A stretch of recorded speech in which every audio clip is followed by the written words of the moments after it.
പലസ്തീനിലുള്ള നമ്മുടെ മക്കൾക്ക് വേണ്ടി, നമ്മുടെ സഹോദരങ്ങൾക്ക് വേണ്ടി കുറച്ച് സമയം ചെലവഴിക്കാം.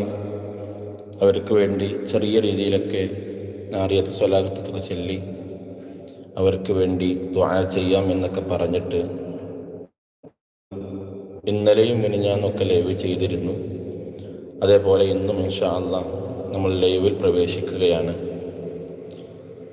ഇന്നത്തെ ദിവസം ഫലസ്തീനിലേക്ക് മറ്റു പല രാജ്യങ്ങളിൽ നിന്നും അവരെ സഹായിക്കുന്നതിന് വേണ്ടി അവർക്ക് ഭക്ഷണപാനീയങ്ങളും മറ്റുള്ള സാധനങ്ങളുമായിട്ട് അവരെ സപ്പോർട്ട് ചെയ്തുകൊണ്ട് ഫലസ്തീനിലേക്ക് ഒരു പറ്റം ആളുകൾ യാത്ര തിരിച്ചിരിക്കുകയാണ്.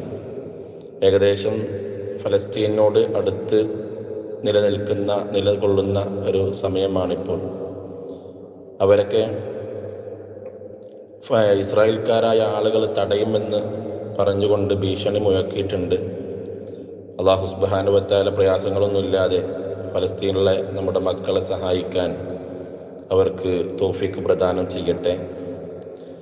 നമ്മുടെ ഫലസ്തീനിൽ നമ്മുടെ പിഞ്ചു മക്കൾ, സഹോദരങ്ങൾ ഒരുപാട് പ്രയാസപ്പെട്ടുകൊണ്ട്, കഷ്ടതകൾ അനുഭവിച്ചുകൊണ്ട്, ഭക്ഷണമില്ലാതെ, വെള്ളമില്ലാതെ, വസ്ത്രമില്ലാതെ, വീടില്ലാതെ എല്ലാ നിലക്കും പ്രയാസപ്പെട്ടുകൊണ്ട് ജീവിക്കുന്ന ഒരു ചുറ്റുപാടിലാണ് നമ്മുടെ ഫലസ്തീനിലുള്ള നമ്മുടെ മക്കളൊക്കെ, നമ്മുടെ സഹോദരങ്ങളൊക്കെ ജീവിച്ചു കൊണ്ടിരിക്കുന്നത്.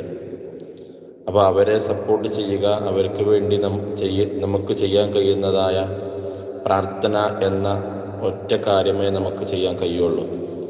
അല്ലാതെ അവർക്ക് വേണ്ടി നമുക്കൊന്നും ചെയ്യാൻ പറ്റാത്തൊരവസ്ഥയിലാണല്ലോ. ഫലസ്തീനിൽ ചെന്നുകൊണ്ട് അവരെ സഹായിക്കുക എന്നുള്ളത് നമുക്ക് പ്രയാസമാണ്. അതേപോലെ സാമ്പത്തികമായി പല ആളുകളും പിരിവുകളും മറ്റുള്ള കാര്യങ്ങളൊക്കെ എടുക്കുന്നുണ്ടെങ്കിലും അതിലൊക്കെ നമുക്ക് ചെയ്യാൻ കഴിയുക എന്നുള്ളത്, അതിലൊക്കെ ഒരു നിയന്ത്രണങ്ങളുണ്ട്. നമുക്ക് ഏറ്റവും കൂടുതൽ ചെയ്യാൻ കഴിയുക എന്നുള്ളത് ഫലസ്തീനിലുള്ള നമ്മുടെ മക്കൾക്ക് പ്രാർത്ഥിക്കുക എന്നത് മാത്രമാണ്.